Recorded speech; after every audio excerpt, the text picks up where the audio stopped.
புதுக்கோட்டை மாவட்டம் பொன்னமராவதி அருகே உள்ள மணப்பட்டி கண்மாயில் மீன்பிடி திருவிழா நடைபெற்றது. இது தொடர்பான கூடுதல் தகவலை தருகிறார் எமது செய்தியாளர் முருகேசன். வணக்கம் முருகேசன். புதுக்கோட்டை பகுதியில் இந்த பொன்னமராவதி பகுதியில் ஏராளமாக மீன்பிடி திருவிழாக்கள் நடைபெறுவது வழக்கம். அதன்படி மணப்பட்டியில் நடைபெறும் மீன்பிடி திருவிழா குறித்தான கூடுதல் விவரங்கள். ராம்குமார், புதுக்கோட்டை மாவட்டம் பொன்னமராவதி அருகே உள்ள மணப்பட்டி கிழங்கரன் கண்மாயில் மழை பெய்யவும் விவசாயம் தலைக்க வேண்டியும் மீன்பிடி திருவிழா வெகு விமர்சையாக நடைபெற்று வருகிறது. இந்த வருட மீன்பிடி திருவிழாவில் அதிகாலையில் பொதுமக்கள் கண்மாயில் இறங்கி பாரம்பரிய முறைப்படி ஊட்டா, வலை, பரி, கச்சா ஆகிய மீன்பிடி உபகரணங்களை கொண்டு மீன்களை பிடிக்கின்றனர்.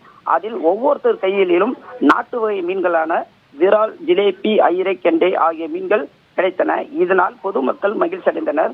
தூரி என்ற மீன்பிடி உபகரணங்களை கொண்டு மீன்பிடித்தவர்கள் சிறிய வகை மீன்களை அள்ளி சென்றனர். முன்னதாக பெரியவர்களால் வெள்ளை விடுதல் நிகழ்ச்சியும் நடைபெற்றது. மீன்பிடி திருவிழாவை காண வெளியூர் நபர்களும் கண்மாய்க்கில் வந்திருந்தனர். சுற்று வட்டார பகுதியை சேர்ந்த 500க்கும் மேற்பட்டோர் இந்த மீன்பிடி திருவிழாவை கலந்து கொண்டனர் ராம்குமார்.